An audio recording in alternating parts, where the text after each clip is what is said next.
நல்லவர். எனக்கு ஒரு புது பதவி எனக்கு கொடுத்து கருப்பு கோட் போட வச்சுருக்காங்க. அது இதுவரை நான் செய்யாத ஒரு வேலை. அதனால் இன்றைக்கி ஒரு ஜட்ஜ் போஸ்ட்டில் இருக்கிறனால பிளாக் கோட் போட்டு வந்தேன். வரும்போதே சிலர் என்னைய கையில் வாங்கலாம்னு நினச்சாங்க.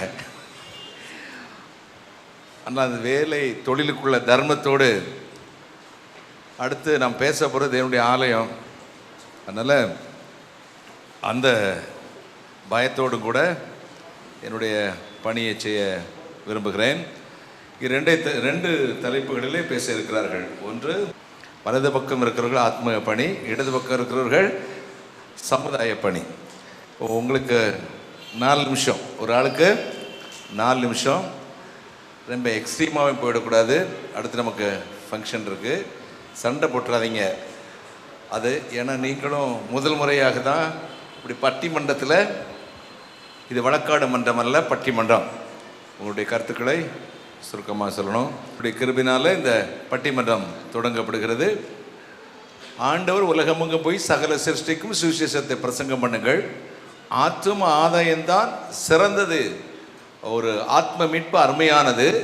உலகம் அனைத்தையும் ஒரு மனிதன் ஆதாயமாக்கி கொண்டாலும் ஆத்மாவை நஷ்டப்படுத்தினால் லாபம் என்ன என்று கேட்ட வாதத்தோடு முதலாவது ஆத்மீக பணியை சிறந்தது என்று டாக்டர் ரூபி ஜான் அவர்கள் நம் மத்தியிலே கைகளை தட்டி அவர்களுக்கு ஒரு வரவேற்பு கொடுங்க. இங்கு அமர்ந்திருக்கும் அனைவருக்கும் முதல் கண் வணக்கத்தை தெரிவித்துக் கொள்கிறேன். இன்றைக்கி கொடுக்கப்பட்டிருக்க தலைப்பு, அந்த தலைப்புக்கு போகிறதுக்கு முன்பதாக எனக்கு வாய்ப்பு கொடுத்த அனைவருக்கும், போதக பிதாக்கள், இந்த குழு கமிட்டி அனைவருக்கும் என்னுடைய நன்றிகளை தெரிவித்துக் கொள்கிறேன். தற்கால காலகட்டத்தில் கிறிஸ்தவர்களாகிய நாம் அதிகம் செய்ய வேண்டியது ஆத்மீக பணியா, சமுதாய பணியா? அதிகம் செய்ய வேண்டியது ஆத்மீக பணியே என்ற அணியில் பேச வந்திருக்கேன். இயேசு உலகத்திற்கு வந்த நோக்கம் யோவான் 3ஆம் அதிகாரம் 16ஆம் வசனம். தேவன் தம்முடைய ஒரே பேரான குமாரனை விசுவாசிக்கிறவன் எவனோ அவன் கெட்டு போகாமல் நித்திய ஜீவனை அடையும்படிக்கு அவரை தந்துருளி இவ்வளவாய் உலகத்தில் மேல் அன்பு கூர்ந்தார். இது எந்த சிச்சுவேஷனில் ஆண்டவர் இந்த வசனத்தை சொன்னார் என்று பார்த்தோன்னா, யோவான் 3ஆம் அதிகாரத்தில் நிக்கோதேமு என்ற ஒரு பரிசேயன், அவன் ஒரு பெரிய டீச்சர், ஜூவிஷ் ரூலிங் கவுன்சிலில் ஒரு மெம்பர். அவர்கிட்ட சொல்கிறாரு, நிக்கோதேமு ஆண்டவர்கிட்ட சொல்கிறான், நீங்கள் அநேக அற்புதங்கள் செய்கிறீங்க, உங்களை போல் யாருமே நாங்கள் காணல, நீங்கள் தேவருடைய மனிதரா அப்படின்னு சொல்கிற வார்த்தைக்கு ஆண்டவர் கொடுக்குற பதில் தான் இது. என்னுடைய கிரியைகளை மாத்திரம் கண்டு அதன்படி மட்டும் செய்வதல்ல, பட் ஒருவன் மறுபடியும் பிறக்க வேண்டும். ரட்சிப்பை குறித்து ஆணித்தரமாக ஆண்டவர் இந்த இடத்துல வெளிப்படுத்தினார். ஆண்டவருடைய மலை பிரசங்கத்தை பார்த்தோம்னா, மத்தேயு 5ஆம் அதிகாரத்தில், 6ஆம் அதிகாரத்தில், அதை தொடர்ந்து 7ஆம் அதிகாரத்தில் தொடர்ந்து பேசும்போது, மனம் திரும்புங்கள், பரலோக ராஜ்யம் சமீபத்தில் இருக்கிறது அப்படின்னு ஆண்டவர் அதை ஞாபகப்படுத்தினார். இயேசுவுக்கு முன் வந்த யோவான் ஸ்நானகன் மத்தேயுல இதே கருத்தை தான் சொன்னார். பரலோக ராஜ்யம் சமீபத்தில் இருக்கிறது. பாவிகளை ரட்சிக்கவே இயேசு உலகத்தில் வந்தார். உலகில் வாழும் வரை ஊழியம் செய்தார். அவர் பாவத்தில் இருந்து விடுதலை பெற வழிகளை வேதாகம அடிப்படையில் கற்றுக் கொடுத்தார். யோவான் 10:10 ஆண்டவர் சொல்கிறார், வசனம் இவ்வாறாக சொல்கிறது, நானோ அவைகளுக்கு ஜீவன் உண்டாக்கவும் அது பரிபூர்ணப்படவும் வந்தேன் என்றார். பலவித சூழ்நிலையில் வாழும் மக்களுக்கு ஆண்டவரை எப்படியாவது அறிவிக்க வேண்டியது நம்மேல் விழுந்த கடமை. பாவத்தின் சம்பளம் மரணம். இயேசு பாவத்தை வெறுப்பவர், ஆனால் பாவிகளை நேசிப்பவர். பாவம் நிறைந்த உலகில் பரிசுத்தமாய் வாழ கற்றுக் கொடுப்பதுவே கிறிஸ்தவர்களின் பணி. கிறிஸ்தவர்களுடைய எண்ணிக்கை நம்மளுக்கு தெரியும். கிறிஸ்தவர்களுடைய நிலை இந்த காலகட்டத்தில் எப்படி என்பதும் தெரியும். ஆண்டவருடைய வருகை பற்றியும் நம்மளுக்கு தெரியும். ஆக இதெல்லாம் கணக்கு பண்ணி பார்த்தோன்னா நம்மக்கிட்ட இருக்கிற டைம் வந்து ரொம்ப கொஞ்சம். The clock is just ticking by every second. சில எக்ஸாம்பிள்ஸ் பார்ப்போம். லூக்கா 19ஆம் அதிகாரத்தில் நம்மளுக்கு தெரிஞ்ச ஒரு இன்சிடெண்ட். சகேயு அவன் வந்து ஒரு சில பாவங்களை செய்த மனிதன்தான். ஆனால் அவனுக்குள்ளே இருந்த ஒரு வாஞ்சை இயேசுவை காண வேண்டும். தவறு செய்த சகேயுவின் மீது இயேசுவின் பார்வைப்பட்டதும் ரட்சிப்பின் வழியாக அவன் நடத்தப்பட்டான். உடனேயாக அவன் என்ன செய்கிறான்? ஆண்டவரே என் வீட்டுக்கு வாங்க. ஸோ நாமும் புறஜாதியார் பாவத்தில் வாழும் ஜனங்களை பார்க்கும்போது நம்ம வந்து நம்முடைய பார்வை நம் செய்கிற காரியங்கள் அவர்களை வந்து ரட்சிப்புக்குள் வழி நடத்துகிறதா இருக்க வேண்டும். சிலுவையில் தொங்கிய இயேசுவின் முதல் வார்த்தை மன்னிப்பை குறித்ததான ஒரு ஜெபம். அழகாக சொன்னார். அவரை போட்டு அடித்தவங்க, ரொம்ப வேதனைப்படுத்தவங்க எல்லாரையும் பார்த்து ஒரு ஜெபம், ஆண்டவரை பிதாவை நோக்கி ஒரு ஜெபம் செய்தார். பிதாவே இவர்களை மன்னியும். அதெல்லாம் பார்த்துட்டு இருந்த ஒரு கள்ளன், அவனுடைய மனசில் ஒரு மாற்றம் வந்தது. அருகில் தொங்கிக் கொண்டிருந்த கள்ளனை அசைத்தது. அவன் அடுத்த இன்ஸ்டன்ட்ல, ஆண்டவரே உம்முடைய ராஜ்யத்தில் நீங்கள் வந்து போகும்போது அடியேனை நினைத்தருளும் அப்படின்னு அவன் வந்து வேண்டிக் கொள்கிறான். அவனும் பரலோகம் பெற்றான்.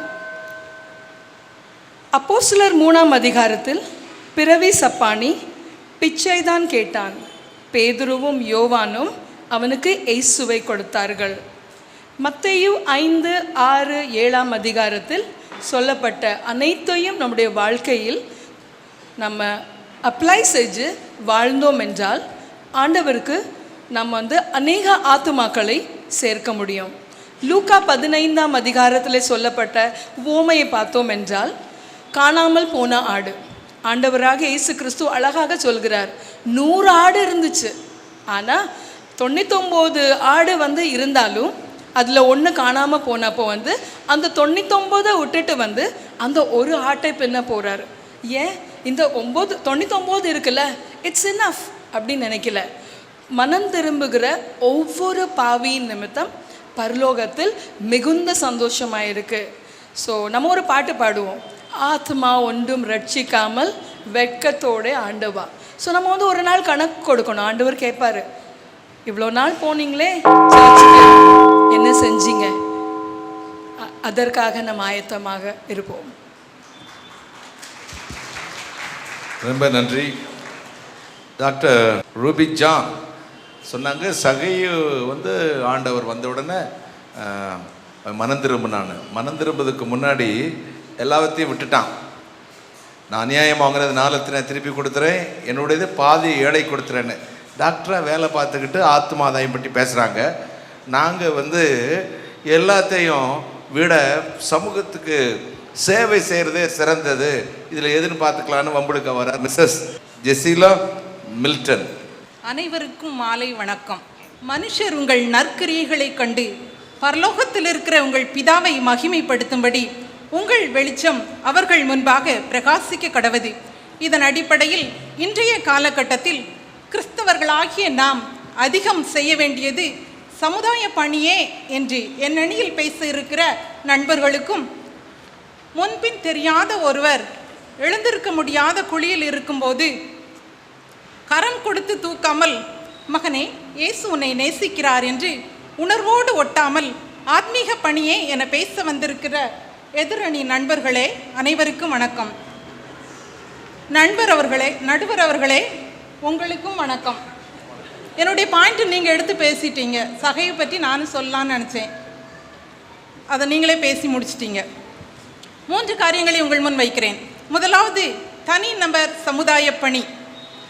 நம்ம எல்லோருக்கும் தெரிந்தவர், வாழ்நாளில் ஒருபோதும் மிஷனரி ஆகக்கூடாது என்ற எண்ணம் கொண்டவர், ஆடம்பர வாழ்வு வாழ்ந்தவர், டாக்டரின் மகள். உல்லாச வாழ்வே உயிர் நாடி என்ற என்றவள் உண்மையான வாழ்வை தேடி இந்தியா வந்தாள். மயக்கம் தெளிந்தாள். மருந்துக்கு கூட மருத்துவச்சிகளே இல்லாத சமயம் மருத்துவம் பயின்றாள். மருத்துவ உதவியின்றி மாளும் கர்ப்பிணிகளை காக்க அமெரிக்கா சென்று மருத்துவம் பயின்றாள். அவர்தான் ஐடாஸ்கடர். வேலூரில் இன்று சிஎம்சி என்ற பெயரில் மருத்துவ கல்லூரியும் மருத்துவமனையும் நிறுவினவர். இயேசுவின் அளவிட முடியாத அன்பை மருத்துவம் என்ற சமுதாய பணி மூலமாக வெளிப்படுத்தினார். அன்று மட்டுமல்ல, இன்றும் நாம் அதிகம் செய்ய வேண்டியது சமுதாய பணிதான். அடுத்து குடும்பமாக செய்யும் பணி. ஒய்வாம் என்பது உலகளாவிய மிஷனரி இயக்கம். இதில் தங்களை இணைத்து கொண்டவர்கள் நம் எதிரில் இருக்கும் கவிதா. அவர் தன் கணவன் மனைவி இருவருமாக அதை சேர்ந்து நடத்துகிறார்கள். துருவா என்ற பகுதியில் எக்காலம் ஊதி கைப்பிரதி கொடுத்து தெருக்களிலும் சந்தை வீதிகளிலும் நின்று ஆன்மீக பணியா செய்து கொண்டிருக்கிறார்கள். இல்லை நடுவர் அவர்களே, ஸ்கூல் வைத்து நடத்தி கொண்டிருக்கிறார்கள். இவர்கள் செய்யும் சமுதாய பணியில் இங்கிருக்கிற அநேகருக்கு பங்கு உண்டு. மூன்றாவதாக மிஷனரி இயக்கங்கள். அன்று முதல் இன்று வரை மிஷனரிகள் பலரும் நற்செய்தியை பரப்ப கையாண்ட வழிமுறை சமுதாய பணிதான். அரசாங்க சட்டங்களுக்கு உட்பட்டு ட்ரஸ்ட் என்ற பெயரில் கல்விக்கூடங்களையும் சுகாதார மையங்களையும் கவுன்சிலிங் சென்டர்ஸையும் உருவாக்கி சமுதாய பணியைத்தான் அதிகம் செய்கின்றனர். இன்றைய காலகட்டத்தில் தனிநபராக, குடும்பமாக, மிஷனரி இயக்கங்களாக நாம் சமுதாய பணியை இன்னும் முனைப்போடு செய்ய வேண்டியது அவசியம். எபேசியர் 5:19, கொலோசியர் 3:16 சபையிலே கர்த்தரை பாடி கீர்த்தனம் செய்யும் முன் சங்கீதங்களினாலும் கீர்த்தனைகளினாலும் ஒருவருக்கொருவர் புத்தி சொல்ல கடவோம் என்று பவுல் ஆலோசனை கூறுகிறார். சமுதாயத்தின் அலங்கோலம் நீங்கிட அதை அழகுபடுத்தி சாரமுள்ளதாக்கி அதற்கு சுவை கூட்டி மெருகேற்றவே நாம் அழைக்கப்பட்டவர்கள். உப்பாக, ஒளியாக, நற்கிரியைக்கு சான்றாக நாம் விளங்கும் போது அதை காணும் வெகு ஜனம் இயேசுவை நம்மில் அடையாளம் காண முடியும். மெச்சிக்கொள்ளும் சுய விளம்பரமல்ல சமுதாய பணி. நற்கந்தமாய் நடமாடும் நிறுவனங்களாய் நாம் வாழ வேண்டும்.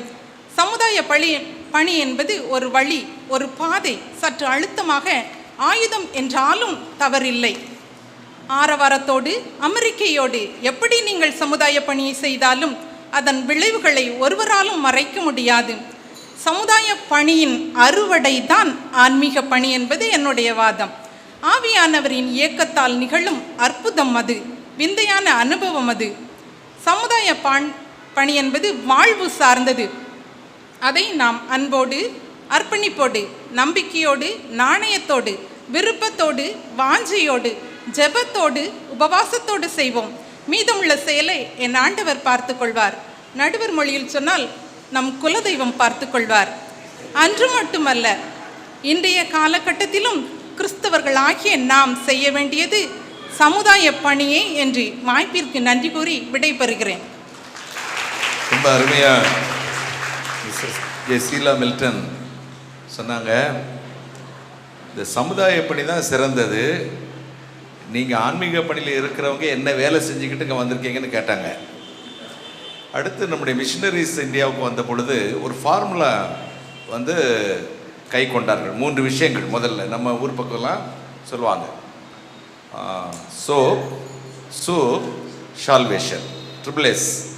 முதல்ல சுத்தம், அடுத்து நல்விடைந்த மக்களுக்கு ஆகாரம், 3வது ஆத்துமா ஆதாயம்.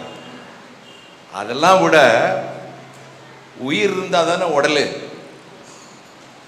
ஆத்துமா பணி என்பது உயிர், இந்த சமுதாய பணி உடல். உயிர் இல்லாட்டி இந்த உடல் ஒன்றுக்கு உதவாது அப்படின்னு சொல்லி உங்கள் சமுதாய பணியை விட எங்களை அழைத்த ஆண்டவருக்கு நாங்கள் வேலை செய்வதன் மூலமாக பெரிய சமுதாய பணி செய்கிறோம் சொல்ல அருமை சகோதரி கவிதா கருணாநிதி வராங்க. கருணாநிதினால பேச்சு கைத்தட்டுங்களேன். கர்த்தராகிய இயேசு கிறிஸ்துவின் நாமத்தில் உங்கள் அனைவருக்கும் நமது ஆலயத்தின் 35வது வருட சபை நாளை ஆத்மீக அர்ப்பணிப்போடு எனது அன்பின் வாழ்த்துக்களை தெரிவித்துக் கொள்கிறேன்.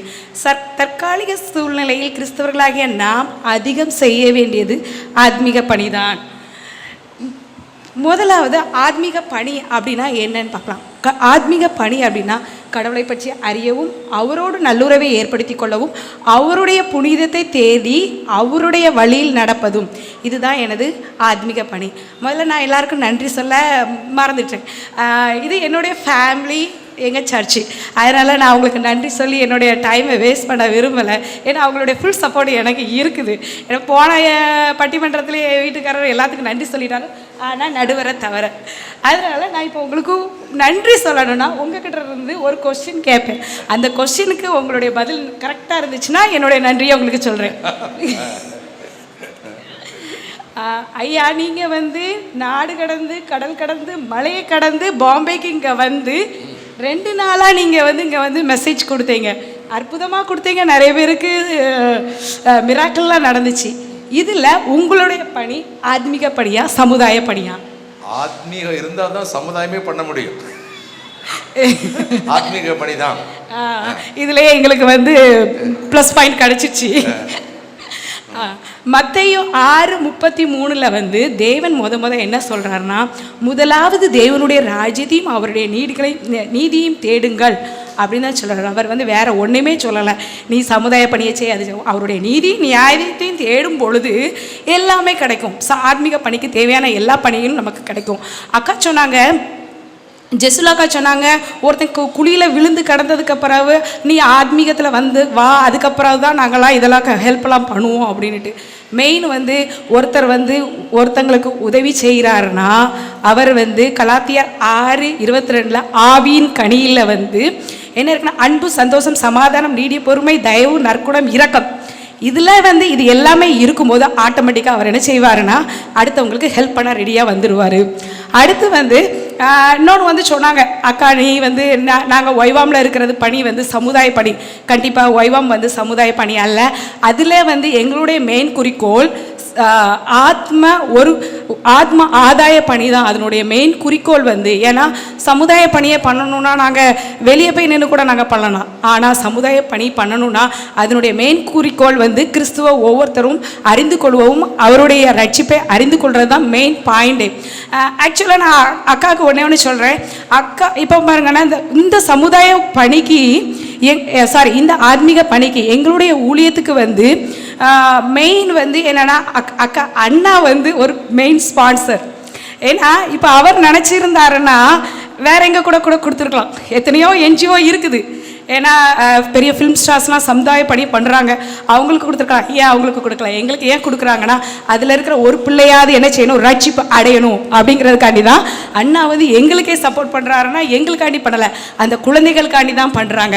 நெக்ஸ்ட்டு வந்து உலக மக்கள் நாம் அனைவரும் பாவிகள். நம்முடைய பரமபிதா வந்து தனது ஒரே குமாரனை இந்த பூமிக்கு எதுக்காக அனுப்பினாருன்னா ஆத்ம பணி. ஒரு ஜீவன் கூட கெட்டு போகக்கூடாது, அது வந்து எல்லாரும் என்ன செய்யணும், ரட்சிப்பு அடையணும் அப்படிங்கிறதுக்காண்டி தான். இந்தியாவில் வந்து ஆத்மீக பணியை தொடங்கிய சீடர் தோமா வந்து அவர் இயேசு கிறிஸ்துவின் சீடராக தான் இருந்தார். அவர் வந்து உயிர்த்தெழுந்த இயேசுவையை வந்து அவர் மறுதளித்தவர் வந்து இந்தியாவில் வந்து இயேசு கிறிஸ்துவை பற்றிய நற்செய்தியை அவர் அறிவித்து அவர் என்ன செஞ்சார்னா பல பேரை மனம் திரும்ப வைத்தார். அதில் தான் இப்போ நம்ம எல்லாரும் உள்ளே இருக்கிறோம். அதே போல் அண்ணால் வந்து என்ன செஞ்சாங்கன்னா அவங்களுக்கு எனக்கு குழந்தையே இல்லை அப்படின்னு சொல்லி அவங்க வந்து போய் கேட்கும்போது கடவுள் அவங்களுடைய என்ன செஞ்சாருன்னா அவங்களுடைய ப்ரேயரை கேட்டு அவங்களுக்கு வந்து என்ன கொடுத்தாங்கன்னா ஒரு குழந்தைய கொடுத்தாங்க. அந்த குழந்தைய என்ன செஞ்சாங்கன்னா ஐயோ எனக்கு ரொம்ப நாள் கழிச்சு குழந்தை இல்லையேன்னு அவங்க நினைக்கல. அந்த குழந்தைய யாருக்காக கொடுத்தாரு? கடவுளுக்காண்டி தான் கொடுத்தாங்க. அவங்க தான் சாமுவேல். அந்த சாமுவேல் தான் தாவீது ராஜா எல்லாத்தையும் என்ன செஞ்சார்னா அபிஷேகம் பண்ணினார். அப்போ அதே போல் எலியா வந்து எலிசா கிட்ட கேட்ட வரோம் என்னன்னா, எலிசா வந்து நான் இன்னைக்கு வந்து என்னை எடுத்துக்கிட போகிறாங்க அப்படின்னு சொல்லும்பொழுது எலிசா வந்து நீ உன்ட்ட எனக்கு என்ன கேட்கணுமோ நீ கேளுன்னு சொல்லும்போது எலியா வந்து என்ன கேட்குறாருன்னா உம்மிடத்தில் உள்ள ஆவியின் வரம் எனக்கு ரெட்டிப்பாய் வேணும் தான் கேட்டார். வேற எதுவுமே அவர் கேட்கல. எனக்கு நான் அந்த பணியை பண்ணணும் அந்த பணியை பண்ணணும்னு அவர் ஒருபோதும் கேட்கல. எனக்கு உம்முடைய ஆவியின் வரம் ரெட்டிப்பாய் வேணும் அப்படின்னு தான் சொன்னார். அதே போல் அவங்க வந்து ஏசபேல் வந்து அவர் வந்து எலியா வந்து பல தீர்க்க தரிசனம் மூலமாக என்ன செஞ்சாருன்னா இந்த இடத்துல நான் 3 நாள் மழை பெய்ய பண்ணுவேன், 3 மழை பெய்யணும் அப்படின்னாரு, மழை பெஞ்சிச்சு. மழை பெய்யக்கூடாதுன்னாரு, மழை பெய்யலை. அப்போ அந்த நாட்டு ராணி ஏசபேல் வந்து அவங்க வந்து அவருக்கு வந்து தொந்தரவு கொடுக்கும் பொழுது கூட யார் வந்து கர்த்தர் தான் அவருக்கு உறுதுணையாக இருந்து அவர் ஓடி போய் எங்கேயோ ஒளிஞ்சுக்கிட்டாரு. அவர் ஒளிஞ்சுக்கிட்ட பிறகு கூட கர்த்தர் வந்து என்ன சொன்னாருன்னா, கர்த்தர் வந்து அவருக்கு காகத்தின் மூலமாக கூட போஷித்து அவரை என்ன செஞ்சாருன்னா டைரெக்டாக எங்கே எடுத்துக்கிட்டாருன்னா சொர்க்க வாசலுக்கே எடுத்துக்கிட்டாரு. அதே போல் பேதுருவை பார்க்கும்போது இயேசுவை மறுதலித்த பேதுரு தான் இறைப்பணிக்கு முற்றிலும் தன்னை என்ன செஞ்சாருன்னா அர்ப்பணித்து கொடுத்தார். 2 தீமோத்தேயு 1:7 என்ன சொல்லுது, பவுல் வந்து செய்யாத ஊழியமே இல்லை. பவுல் வந்து அவர்கிட்ட வந்து கேட்குறாரு, நல்ல போராட்டத்தை பவுல் வந்து எல்லா ஊழியங்களையும் செஞ்ச பின்ன பண்ணினதுக்கு அப்புறவு அவர் கொடுத்த ஒரே இது என்னன்னா, நல்ல போராட்டத்தை போராடினேன், ஓட்டத்தை முடித்து கொண்டேன், நித்திய ஜீவனை பெற்றுக்கொண்டேன். அவர் கடைசியில் அவர் பெற்றுக்கொண்டது என்னதான், நித்திய ஜீவன் தான். அதே மாதிரி நம்ம எத்தனை வகையாக, அதாவது நம்ம வந்து வீட்டை விட்டு வெளியில் போனாலே நம்ம என்ன செய்வோம்னா கடைசியில் நம்ம வந்து சேரக்கூடிய இடம் என்னதுன்னா வீடு தான். அதே மாதிரி நம்ம எத்தனை பணிகள் செஞ்சாலும் அது கடைசியில் மெயின் பாயிண்ட் எங்கே வந்து தான் நிற்கும், ஆத்மீக ஆதாயத்தில் தான் வந்து நிற்கும். ஏன்னா கிறிஸ்தவர்களாகிய நாம் அதில் வந்து கிறிஸ்தவர்களாக நாம் செய்ய வேண்டியது, இந்த நாம் அப்படிங்கிறது வந்து ஒரு சர்ச்சு தான் என்னதுன்னா ஆத்மீக பணிக்கு முற்றிலுமாக உதவியாக இருக்கிறது. எத்தனையோ ஊழியக்காரர்கள் வெளியில இருந்து இங்கே வந்திருக்காங்க. யார், சீகன் பால், அவர் மூலமாக தான் நமக்கு வந்து இந்த பைபிள் நமக்கு கிடைச்சது. பெண்களை வந்து என்ன செஞ்சாங்க. நன்றி. அருமை சகோதரி கவிதா கருணாநிதி பெரிய ஒரு பிரசங்கமே பண்ணிட்டாங்க. உங்களுக்கும் சேர்த்து மனம் திரும்பிருங்க. எவ்வளவுதான் செஞ்சாலும் கிரையில்லாத விசுவாசம் செத்தது. நீ எவ்வளவுதான் நீ பிரசங்கம் கத்தி பேசினாலும் வீட்டில் மாமியார் காப்பி கேட்கும்போது ஒரு அபிஷேகம் இறங்குதில்ல, அது சரியில்லை. அது அந்நிய பாஷையும் சேர்ந்து வரும். அதை விட நாங்கள் செய்கிற பணி வந்து கிரியையோடு திக்கற்ற தேவைகளுக்கு உதவி செய்கிறோம். எங்கள் பணியே சிறந்தது என்று வாதி சமுதாய பணியைச் சேர்ந்த அன்பு டாக்டர் ஜெனிஃபர் பெஞ்சமின் அவர்கள் கைகளை தட்டி. அன்பான சபையோரே, போதக பிதாக்களே, நாட்டாமை நடுவர் அவர்களே, ஆத்மா ஒன்றும் ரட்சிக்காமல் வெட்கத்தோடு உட்கார்ந்திருக்கும் எதிரணி நண்பர்களே, எங்களுடைய பணி சமுதாய பணி தான் சிறந்தது என்று நாங்கள் சொல்ல வருகிறோம். நடுவர் அவர்களே, கேட்டிருக்கீங்களா அரைச்சமாவே அரைச்சிட்டு இருக்கிறோன்னு? கேட்டது இல்லையோ? கேட்டிருக்கீங்களா நீங்க? ஆமா, நம்ம அதை தான் செஞ்சுட்டு இருக்கோம். ஏசு கிறிஸ்து வந்தாரு, அழகா ஊழியம் செஞ்சாரு. எப்படி ஊழியம் செஞ்சாரு? கஷ்டப்பட்டவங்களுக்கு எல்லாம் அவர் ஒரு பதில் கொடுத்தாரு. காது கேட்காதவங்களுக்கு காது கேட்கும்படி செய்தாரு. கண் காணாதவர்களுக்கு கண் பார்வை கொடுத்தாரு. எல்லாம் செய்து அவங்களை அதன் மூலமாய் அவரை ரட்சித்தார். ஏசு கிறிஸ்து ரட்சித்தார். ஏசு கிறிஸ்து பின்பற்றிய பாதையை நமது சீஷர்கள் பின்பற்றினார்கள். சீஷர்கள் பின்பற்றின பாதையை நமது மிஷனரிகள் பின்பற்றினார்கள். மிஷனரிகள் பின்பற்றின பாதைகளை நாம் இன்று பின்பற்றவில்லை. அப்படி மட்டும் நான் செஞ்சிருந்தோம்னு வச்சுக்கோங்களா, இப்போ 1 டிஜிட் கிறிஸ்டியனாக இருக்க மாட்டோம். இந்த சர்ச் இப்போ நிரம்பி வழிஞ்சிருக்கும். எப்படி நிரம்பி வழிஞ்சிருக்கும்? கிறிஸ்தவர்களால் அல்ல, அந்நிய மக்களால் நிறைந்திருக்கும். அப்படிதானே? அன்னைக்கு மெசேஜ் கொடுக்கும்போது நடுவர் அவர்கள் அழகா சொன்னாங்க, என்ன வேணுமோ பண்ணுங்க, what is very importance performance. நம்ம என்ன செய்யறோம்? பர்ஃபார்மன்ஸை விட்டுட்டு மீதி எல்லாத்தையும் பண்ணிட்டு இருக்கோம். அதனால தான் ஆத்மா ஒன்றும் ரட்சிக்கவே பட முடியவில்லை. நான் இயேசு கிறிஸ்து எனக்கு ரொம்ப பிடிச்ச ஒரு விஷயம் என்னென்னா, அவர் ஒரு சிறந்த ஆசிரியர். எப்பெல்லாம் எங்கெல்லாம் போனாரோ அவர் சும்மா ஒரு வார்த்தைகளை பேசவில்லை, ஒரு எடுத்துக்காட்டை வச்சு அவர் சொல்லுவார். அப்படி ஒரு எடுத்துக்காட்டு பைபிளில் சொல்லியிருக்கிற லூக்கா 10-30 வரை ஒரு விஷயம் எல்லாருக்கும் தெரிஞ்ச விஷயம். நல்ல சமாரியன். அவன் என்ன நடக்குது இங்கே, அவனை கள்ளர்கள் அடிக்கிறாங்க. அவன் குத்தப்பட்டு காயப்பட்டு கிடக்கிறான். அப்படி இருக்கும்போது ஒரு ஆள் வாரார் அந்த பக்கமா. கேள்விப்பட்டிருக்கீங்களா அவரை பற்றி? அவர் யாரு? ஆசாரியன். அப்படிதான். ஆசாரியன் யார் நடுவர் அவர்களே? பாஸ்டர் தான். அவர் என்ன செஞ்சாரு? வந்தாரு, காயத்தை கட்டினாரு, தூக்கி போட்டு ஹாஸ்பிட்டல் போட்டாரா? இல்ல, அப்படியே சைடா திரும்பி போயிட்டாரு. எனக்கு எதுக்கு வம்பு? அடுத்து வந்தார் ஒருத்தர் லேவியர். அவர் யாருங்க? அவர் யாரு எனக்கு தெரியல. ஊழியர் தானே? அவரும் ஊழியர் தான். அவர் என்ன செஞ்சாரு? அடுத்த பக்கமாக போயிட்டார். ஒருத்தர் வலது பக்கமாக போனார், அடுத்தவர் எந்த பக்கம் போனார்? இடது பக்கமாக போனார். அடுத்து ஒருத்தன் வாரான். யார் அவன்? சமாரியன். அவன் என்ன செஞ்சான்? அவன் ஒரு வெளிநாட்டில் உள்ளவன், பகைஞ்சன். ஆனால் என்ன செய்யறான்? என்ன செஞ்சான்? யாருக்கும் தெரியாதோ? அவன் காயங்களை கட்டுறது மட்டும் இல்லை, அவன் அப்படியே அங்கேயே போட்டுட்டு காயத்தை கட்டிட்டு போகல, அப்படியே தூக்கி அவனை ஹாஸ்பிட்டலில் கொண்டு போய் என்ன செய்யறான்? அவனுக்கு பணமும் கொடுத்து ஒரு வார்த்தை சொல்லிட்டு போறான். அருமையான வார்த்தை. என்ன வார்த்தை சொல்றான்? இதை நீ வச்சுக்கோ, இது இல்லை, இன்னும் தேவைன்னா நான் வந்து தரேன். இதுதாங்க உண்மையான உண்மையான உண்மையான உண்மையான சமூக பணி. இந்த சமூக பணியில ஒரு அதாவது சத்துருவை கூட சிநேகிக்கிற ஒரு அருமையான ஒரு சிநேகத்தை அந்த இதுலேருந்து பார்க்கலாம். ரெண்டாவது நான் சொல்ல போகிற ஒரு சிம்பிளான விஷயம். எல்லாரும் நம்ம இந்த 35 இயர்ஸோட ஒரு என்ன தீம் ஆயத்தமாக இருக்கிறீங்களா? ஆயத்தமாக இருக்கிறோமா இல்லையான்னு பார்க்குறதுக்கு ஒரு டெஸ்ட். மத்தேயு 26:31 அன்றியும் மனுஷகுமாரன் தமது மகிமை பொருந்தினவராய் சகல பரிசுத்த தூதரோடு கூட வரும்போது தமது மகிமையுள்ள சிங்காசனத்தில் வீற்றிருப்பார். எப்படி நடுவர் உட்கார்ந்துருக்கிறாங்களோ, இப்போ எங்களை கொஞ்சம் சைடை மாற்றி விட்டுட்டாங்க, இருந்தாலும் சொல்கிறேன், அப்படி சிங்காசனத்தில் வீற்றிருப்பார். அப்போ எல்லாரும் எங்கே வர்றாங்க? எல்லாரும் எங்கே போகிறாங்க? சகல ஜனங்கள் எங்கே வராங்க? எங்கே வந்து நிற்கிறாங்க? கொஞ்சம் பேசுங்களா, இது பட்டிமன்றம். சகல ஜனங்களும் வராங்க. வந்ததும் மெய்ப்பனவரை என்ன செய்கிறாரு? வலது பக்கம் யாரை நிறுத்துறாரு? செம்மறி ஆடுகளை நிறுத்துறாரு. அடுத்த பக்கம் என்ன ஆடை நிறுத்துறாரு? வெள்ளை ஆடுகளை நிறுத்துகிறார். கேட்டுக்கோங்க, செம்மறி ஆடுகள் இந்த பக்கம் சைடை மாத்திட்டாங்க, வெள்ளை ஆடுகள் அந்த பக்கம். செம்மறி ஆடுகள் எப்படிப்பட்டவங்க? நீதிமான்கள்.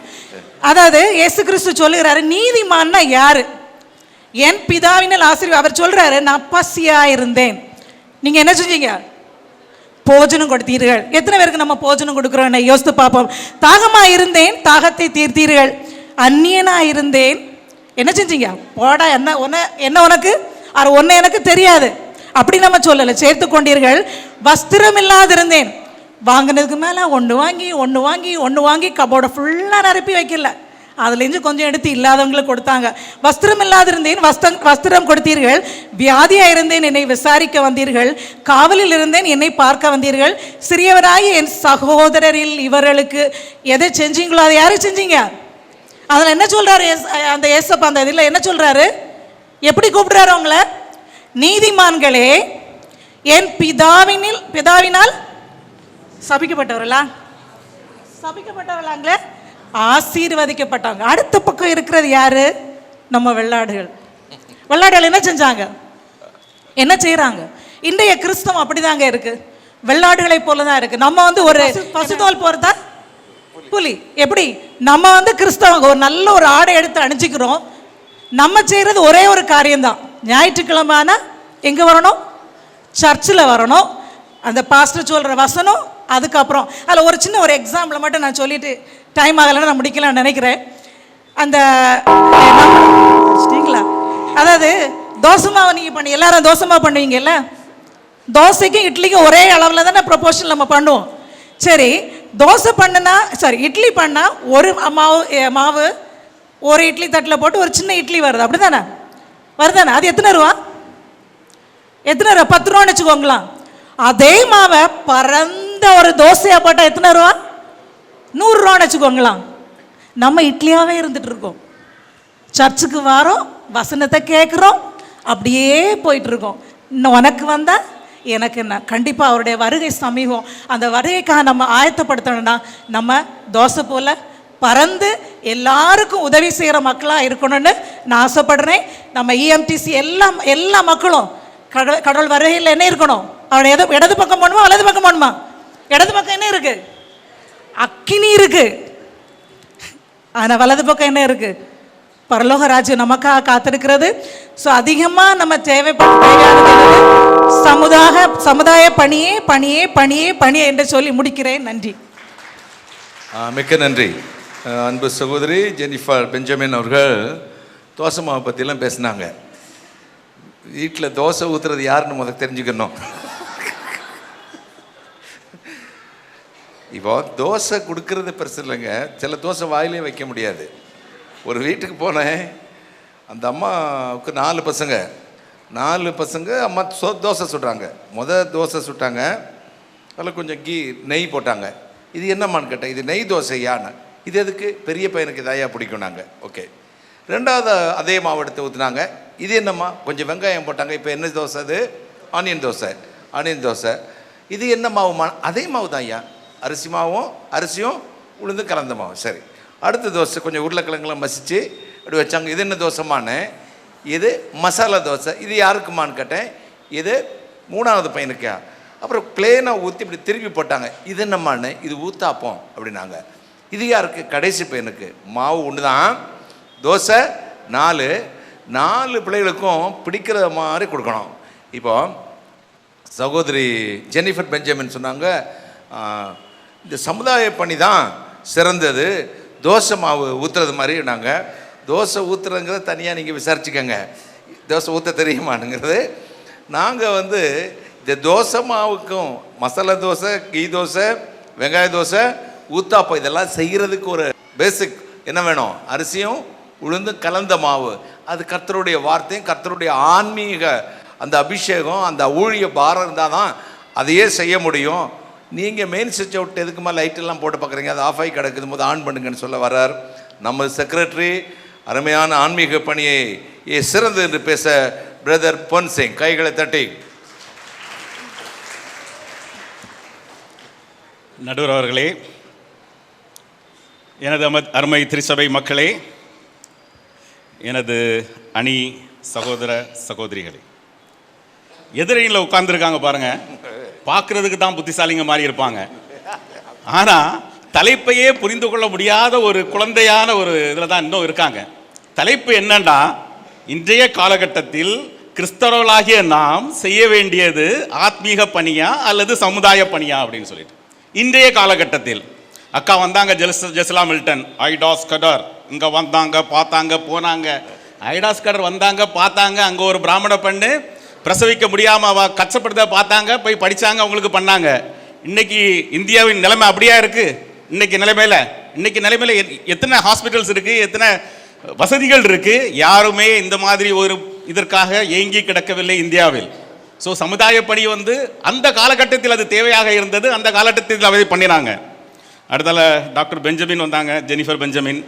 அவங்க ஆதாங்கம், ஆத்மா ஒன்றையும் ரட்சிக்கப்பட முடியலையான்னு அவங்களே சொல்றாங்க பாருங்க. ஆத்மா, அதுக்கு தான் நாங்கள் சொல்ல வரோம், ஆத்மாவை தான் ரசிக்கணும், சமுதாயத்தை பண்றதுக்கு ஆள் இருக்காங்க அப்படின்னு.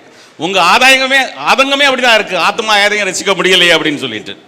நடுவர் அவர்களே, எங்க இணை போதகர் உங்களை கூப்பிட்டாங்க. அண்ணே, நீங்க நெருல் சர்ச்சுக்கு வரணும், சர்ச்சை சுத்தி கொஞ்சம் சாக்கடை எல்லாம் ஓடிக்கிட்டு இருக்கு, வரும்போது கொஞ்சம் மண்வெட்டி கூட எல்லாம் எடுத்துட்டு வாங்க, கூட வர்றதற்கு 2 ஆளுங்களையும் கூட்டிட்டு வாங்க அப்படின்னு சொன்னாங்க. நீங்க உடனே சொன்னீங்க, நான் கூட்டிட்டு வரேன், ஆனா செமக்கிறதுக்கு ஆள் இல்லை, அது இங்க இருந்து 2 வரை ஏற்பாடு பண்ணிக்கங்க அப்படின்னு. இதுவா நடுவர்களை நடந்தது? இல்ல, எங்க இணைப்போதகர் சொன்னாங்க, நீங்க வாங்க, இங்க ஆத்மாக்களை ஆதாயப்படுத்த வேண்டும், அங்க இருந்து உங்க குழுவை கூட்டிட்டு வாங்க. நீங்க சொன்னீங்க, கடவுளை மகிமைப்படுத்த ஒரு தபாலா பிளேயரும் ஒரு கீபோர்டு பிளேயரும் எனக்கு கொடுங்கன்னு சொன்னீங்க. அதுதானே நடந்தது. சமுதாய பணிக்காக உங்களை இங்கே கூட்டி வந்திருக்கிறோம். இப்படி தான் ஒரு சர்ச்சில் நல்லா போயிட்டு இருந்தது, பைசா நல்ல வருமானம். திடீர்னு பாஸ்டர் செக்ரட்டரி எல்லாம் முடிவு பண்ணாங்க, நிறைய பைசா இருக்குது, நம்ம ஒரு ஸ்கூல் ஒன்று ஆரம்பிப்போன்னு. என்னைக்கு ஆரம்பித்தாங்களோ அன்னைக்கு அந்த சபை அழிந்தது. ஆத்மாவை ஆதாயப்படுத்தி கொண்டிருக்கிற வரைக்கும் வளர்ந்து வந்த சபை ஒரு சமுதாய பணி செய்ய போகிறோம், ஒரு ஸ்கூல் ஆரம்பிக்க போகிறோம் அப்படின்னு சொன்ன உடனே அது உடைந்து அந்த சபையில் இயேசுவே இல்லாமல் போனார். அந்த கால மிஷினரிகள் வந்த நிலையில் இன்று நாம் இல்லை, யாருமே இல்லை. சமுதாய பணி செய்வதற்கு அவங்க வந்தாங்க, இந்தியாவை பார்த்தாங்க, சமுதாய பணி செய்தாங்க, அது மூலமாக ஆத்மாவை அவங்க ஆதாயப்படுத்தினாங்க. ஆனால் இன்றைய நிலைமையில் அந்த சமுதாய பணி செய்யும் நிலைமையில் எதுவும் இல்லை என்று சொல்லிக் கொள்கிறேன். இன்னைக்கு டயசிஸ் பாலிட்டிக்ஸ், சர்ச்சில் பாலிட்டிக்ஸ் எல்லாம் எதிர்க்கு வருகிறது நடுவர்களே. இவங்க ஆத்ம ஆதாய பணியை மட்டும் பண்ணிக்கிட்டு இருந்தாங்கன்னா இந்த மாதிரி எதுவும் ப்ராப்ளம் வருமா? நிச்சயமா வராது. அவங்க கட்டிய ஸ்கூல், அவங்க கட்டிய காலேஜ், அவங்க கட்டிய இந்த மருத்துவமனைகளினால் தான் இந்த பாலிடிக்ஸ் நடக்கிறது, கிறிஸ்தவம் சீரழிந்து கொண்டிருக்கிறது, கிறிஸ்தவர்கள் ஒரு ஏளன பொருளாக நாம் இருந்து கொண்டிருக்கிறோம், அடுத்தவருக்கு முன்னால தலை நிமிர்ந்து நடக்க முடியாத ஒரு நிலைமையில் நடந்து கொண்டிருக்கிறோம். இதற்கு காரணம் இந்த சமுதாய பணி செய்ய போகிறோம் என்று கிறிஸ்தவம் திரும்பியதுதான் என்பதை மிக ஆணித்தரமாக தெரிவித்துக் கொள்கிறேன். இயேசு சுவாமி கட்டளை கொடுத்தாரு. பிரதான கட்டளை என்ன? அவர் கொடுத்த கட்டளை, இதோ நீங்கள் புறப்பட்டு போய் சகல ஜாதிகளையும் சீஷராக்குங்கள் தான் சொன்னாரே தவிர சமுதாய பணி போய் போங்கன்னு சொல்லலை. அது மட்டும் இல்லை, மார்க் 16:18 இப்படி சொல்றாரு, நீங்கள் உலகமெங்கும் போய் சர்வ சிருஷ்டிக்கும் சுவிசேஷத்தை பிரசங்கியுங்கள். இதுதான் அவர் கொடுத்த கட்டளை. அவருடைய கட்டளையை நாம் ஏற்றுக்கொண்டு நம்ம நடந்திருப்போம்னா இந்த மாதிரிப்பட்ட ஒரு இழிவு நிலை இந்த கிறிஸ்தவத்திற்கு ஏற்பட்டிருக்கிறாது. சமுதாய பணி செய்ய 1000 பேர் இருக்கான். ஆத்ம ஆதாயம் செய்த உங்களையும் என்னையும் தவிர நாதி இல்லை நடுவர் அவர்களே. இந்தியாவில் கிறிஸ்தவர்களாகிய நம்மளை தவிர ஆத்ம ஆதாயத்தை செய்யக்கூடியதற்கு நாதி இல்லை. சமுதாய பணி செய்ய 1000 பேர் வரிசை கட்டி நிற்கிறான். இன்னைக்கு போங்க, எங்க எந்த பரமாக போங்க, எல்லாருமே சமுதாய பணி தான் செய்துட்டு இருக்கிறான். சமுதாய பணி செய்வதற்கு நாம் வேண்டாம். இன்றைய காலகட்டத்தில் நாம் செய்ய வேண்டியது ஒன்றே ஒன்றுதான், ஆத்ம ஆதாயம் பண்ணி கிறிஸ்துவுக்கு நம்மை எடுத்து போவதற்காக தான் நாம் பண்ண வேண்டுமே தவிர சமுதாய பணி செய்வதற்காக இங்கே மிக அதிகமான ஆர்கனைசேஷன்ஸும் எல்லாமே இருக்கு.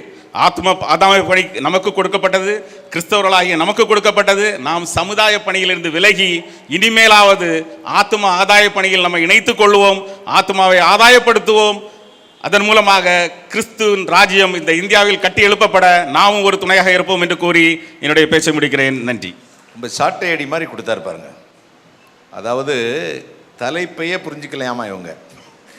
அன்னைக்கு சமுதாய பணி செய்யாட்டி கேட் ஓப்பனே ஆகலை இந்தியாவில். அதனால சமுதாய பணி செஞ்சாங்க, குளிக்க வச்சாங்க, சோறு கொடுத்தாங்க, அது கொடுத்தாங்க. அதுக்கு பிறகு அது மூலமாக சுவிசேஷம் சொன்னாங்க. இந்த காலகட்டம் சீரழிஞ்சு கிடக்கு, இந்த நாடே நாசமாக போய்கிட்டு இருக்குது, சபைகள் நாசமாக போயிட்டு இருக்குது. இந்த கல்லூரி, இந்த சமுதாய பணி வந்ததுனால தான் காணிக்கப்பட்டியில் கை போடுறான். இந்த சமுதாய பணி வந்ததான் நாற்காலிக்கு சண்டை நடக்குது.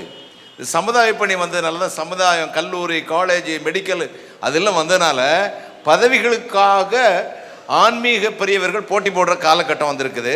அதனால சமுதாய பணி செய்வதை காட்டிலும் கர்த்தர் கடைசி காலம் சகல சிருஷ்டிக்கும் சுவிசேஷத்தை பிரசங்கம் பண்ணுங்க, உங்கள் சமுதாய பணியில் கொஞ்சம் ஒதுக்கி வைங்க அப்படின்னு சொல்லி முடிச்சிருக்காரு.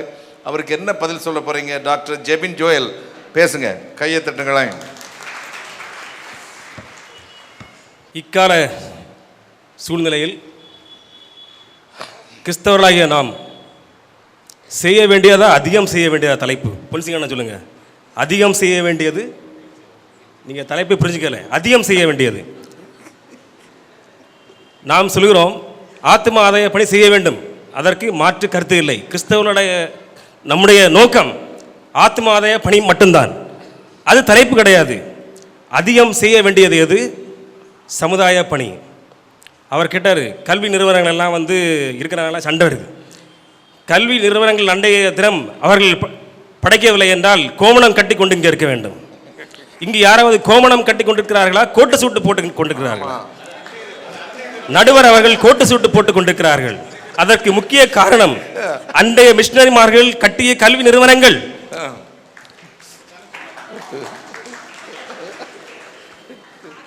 இல்லை என்றால் நாம் கை நாட்டு போட்டுக் கொண்டிருக்க வேண்டும்.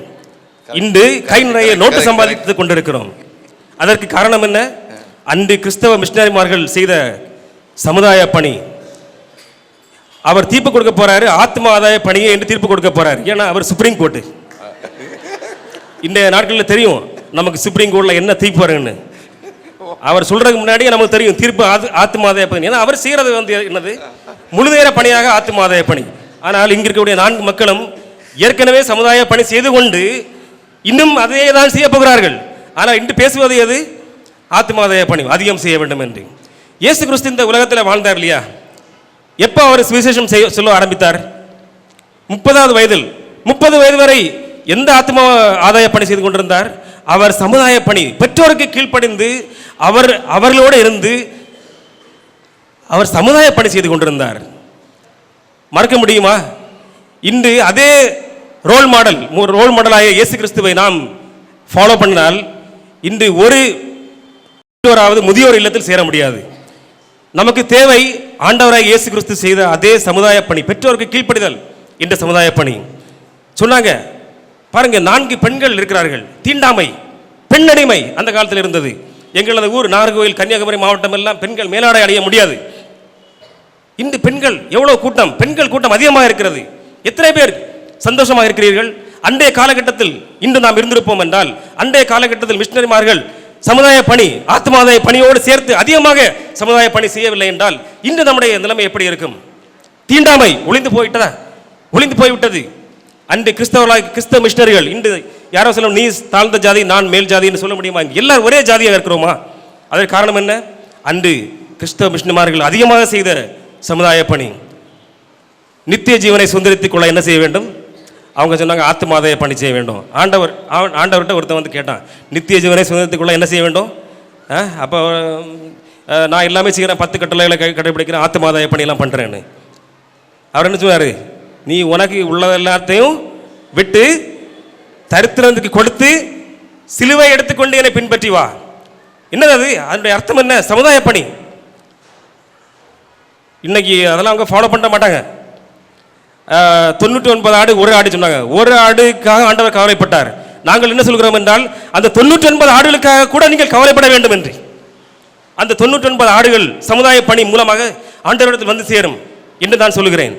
ஒரு மாணவன் படிக்கிறான், எல்லாரும் மாணவர்கள் இருக்கிறீர்கள்.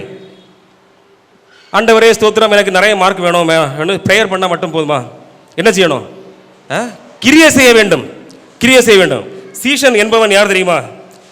சீசன் என்னும் நாமத்தின் நிமித்தம் இந்த சிறியல் ஒருவனுக்கு எதை கொடுத்தீர்களோ அதை எனக்கே கொடுத்தீர்கள். இரக்கமில்லாதவனுக்கு இரக்கமில்லாத நியாய தீர்ப்பு கிடைக்கும் என்று ஆண்டவர் சொல்கிறார். ஆண்டவர் கானா ஊர் கல்யாண வீட்டில் முதல் அற்புதம் செய்தார், எல்லாரும் தெரியும். அங்கே போய் ரசம் குறைவுபட்ட போது என்ன சொன்னார்? ஸ்தோத்திரம் செய்வேனே ரட்சகனை ஸ்தோத்தி, பாட்டு பாடுங்கன்னு சொன்னார். அந்த கல்யாண வீட்டில் நிறைய பேர் இருந்திருப்பாங்க இல்லையா? கீழ் ஜாதி மக்கள், மேல் ஜாதி மக்கள், வேறு மதத்தவர்கள் எல்லாம் இருந்திருப்பாங்க. ஆண்டவர் முதல்ல என்ன செய்தார்? நீங்கள் மனம் திரும்புங்கள் அப்படியே சொன்னார். போய் கிரியை செய்யுங்க. அந்த கரைச்சாடிலாம் வந்து நிரப்பு. அவளுடைய பசி தாகத்தை நல்லது பண்ணார். சமுதாயத்தில் நல்லது பண்ணார். ஆண்டவர் வாழ்ந்த காலத்தில் பல நன்மைகளை, அற்புதங்கள் எல்லாம் செய்தார். முதல்ல செய்தது அவருடைய அற்புதங்கள் நிமித்தம் அநேகர் அவரிடத்தில் விசுவாசம் வைத்தார்கள். அவருடைய கிரியைகள் நிமித்தம் 10 குஷ்டரோகிகள் அவர்களை குணமாக்கினார். ஒருத்தன் தான் மீதி திரும்ப வந்து நன்றி சொன்னான். மற்ற 9 பேர் எங்கே போனாங்க? ஆண்டவர் முதல்ல எதிர்பார்த்தது என்னது? அவனுடைய சுகம். நீ நல்லா இருக்கணும், சமுதாயத்தில் நல்லா இருக்கணும், அதுதான் ஆண்டவர் எதிர்பார்த்தார். நன்றி இன்னைக்கு ஆத்மாதாய பணிகள்லாம் நிறைய பேர் செய்கிறாங்க, தெரியும். ஆண்டவர் சொல்கிறார், இவர்களை எல்லாம் பார்த்து என்னது? வெள்ளை அடிக்கப்பட்ட கல்லறைகள். ஏன்னா உள்ளன்று வைத்து புறமன்று பேசுகிறார்கள். இன்னைக்கு இங்கே வந்து பிரசங்கம் பண்ணுவாங்க, வீட்டில் போய் எருமவாடு, பிசாசு, சாத்தா அப்படிலாம் வந்து சண்டை பிடிப்பாங்க. வீட்டில் எல்லாம் வந்து பக்கத்து வீட்டில் இவங்க என்ன கிறிஸ்தவங்களா இல்லை வேற நம்மளை பார்த்து மனம் திரும்ப போகிறாங்க. ப்ரேயர் பண்ணாமல்லாம் மட்டும் போகாது. வெள்ளையடிக்கப்பட்ட கல்லறைகளாக நாம் இருக்க வேண்டாம். அன்பு கூறுவது, அன்பு லவ் பண்ண வேணும்னு சொன்னாங்க. ஒருத்த வஸ்திரம் இல்லாமல் நடுங்கி கொண்டே இந்த டிசம்பர் அந்த டெல்லியில் வந்து மைனஸ் எல்லாம் போயிடுச்சு, நடுங்கிட்டே இருக்கான். அங்கேருந்து ஒரு ஆத்மா ராஜீவன்லால் அண்ணன் வந்து வராரு. நீ வாடா, ஆண்டவருடைய நாமத்தில் பாட்டு பாடு, மனம் திரும்பு இன்னும் சொன்னால் வந்து போடா அப்படி சொல்லுவான். ஆனால் நாம் நம்முடைய ராபி அண்ணன் போய், தம்பி வாப்பா, உனக்கு ஒரு ட்ரெஸ் போடுற, ஒரு போர்வை கொடுக்குறேன், ஐயா நீ மகாராசனாக இருப்பா அப்படி சொல்ல பிறகு நீ இதுக்கு காரணம் என்ன? நீ என்னுடைய அப்போ அவன் சொல்லுவான், நீ தாண்டா என்னுடைய கடவுள்னு சொல்லுவான். அப்போ அவர் ராபி அண்ணன் சொல்லுவார், நான் கடவுள் கிடையாது, என்னுடைய அன்புநாதர் இயேசு கிறிஸ்து அவர் தான் இதை எனக்கு செய்ய சொன்னார் என்று சொல்லுவார். ஆத்மாதாய பணியை விட எது சிறந்தது? சமுதாய பணி. ஆத்மாதாய பணி செய்ய வேண்டும், நன்மை செய்ய கற்றுக்கொள்ளுங்கள் என்று சொன்னார். நித்திய ஜீவனை அடைவதற்கு என்ன செய்ய வேண்டும்? நன்மை செய்கிறவன் தேவனால் உண்டாயிருக்கிறான். நன்மை செய்யப்படுங்கள். ஒருவன் நன்மை செய்ய தெரிந்தும் அது செய்யாமல் போனால் அதுதான் பாவம். கர்த்தரை நம்பி நன்மை செய், உயிரோடு இருக்கையில் நன்மை செய், இதுதான் வேதம் சொல்கிறது. எனவே நாம் இன்றைய காலகட்டம் என்பது CAA, காஷ்மீர், பாகிஸ்தான், 370 இதே மாதிரிலாம் கெட்ட காலகட்டம். அதுதான் இந்த இன்றைய காலகட்டம். தலைப்பு புரிய வேண்டும். அதிகம் செய்ய வேண்டியது ஆத்மீக பணி, விட அதிகம் செய்ய வேண்டியது, ஒரு படி அதிகம் செய்ய வேண்டியது சமுதாய பணி என்று நான் சொல்கிறேன். ஆத்துமாதாய பணி செய்ய வேண்டாம் என்று நான் சொல்லவே கிடையாது. ஆத்துமாதாய பணி கிறிஸ்தவர்கள் செய்ய வேண்டும். ஆனாலும் அதைவிட ஒரு படி அதிகமாக நாம் எதை செய்ய வேண்டும்? இரக்கம். இரக்கம் இல்லாதவனுக்கு, வசனத்தை கம்ப்ளீட் பண்ணுங்களேன். இரக்கம் இல்லாதவனுக்கு இரக்கமில்லாத நியாய தீர்ப்பு கிடைக்கும். வேதாகமம் சொல்கிறது, இரக்கமுள்ளவன் பாக்கியவான், அவன் இரக்கம் பெறுவான். எனவே அன்பான திருச்சபையே, அன்பான எதிரணி நண்பர்களே, வெறும் ஜெபம் மட்டும் செய்தால் போதாது, கொஞ்சம் சமுதாயத்துக்கு ஏதாவது செய்து ஆண்டவரிடத்தில் ஆத்துமாக்களை சேருங்கள் என்று கூறி நான் அமைக்கிறேன். நன்றி, வணக்கம். ரொம்ப நன்றி. அருமையாக சொன்னார். அன்பு இல்லாமல் நீங்கள் ஊழியம் செஞ்சு சமுதாய பணி செஞ்சு சுப்ரீம் கோர்ட்டையே சந்தேகப்பட்டார். இப்போ சுப்ரீம் கோர்ட்டில் என்ன தீர்ப்பு போகணும் எனக்கு நல்லாவே தெரியணும். முதலே ஓப்பன் பண்ணி நம்மளை அடைக்கிறாரு. எங்களுக்கு முதலே தெரியும் நீ என்ன தீர்ப்பு சொல்ல போகிற அப்படின்னு எங்களுக்கு தெரியும். ஆனால் நாங்கள் சொல்ல வேண்டியதை சொல்கிறோம்.